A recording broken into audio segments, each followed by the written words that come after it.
ওয়ালাইকুম ওরহমতুল্লাহি ওবারাকাতু। সবাই কেমন আছেন? আমি ভালো আছি আলহামদুলিল্লাহ। তো সবাইকে শুভ দুপুর। তো আমরা দুপুরবেলা কী আয়োজন করলাম? এটা হচ্ছে ভাত। আর এখানে কি আছে? এখানে হচ্ছে শালগম, গাজর আর মটরশুঁটি দিয়ে ভাজি করছি। তারপরে কি আছে? লাউ শাকের ঝোল। এটা হচ্ছে শুধু নিরামিষ লাউ শাকের ঝোল করছি।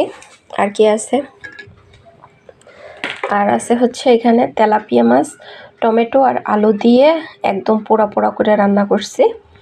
এই তরকারিটা আমার খেতে অনেক ভালো লাগে আর কি, পছন্দের খাবার।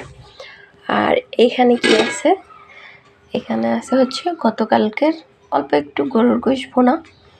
তো এই ছিল আমাদের আজকে দুপুরের আয়োজন, ঠিক আছে? তো আমাদের আয়োজনগুলো কেমন হয়েছে সবাই কমেন্ট সেকশনে জানাবেন।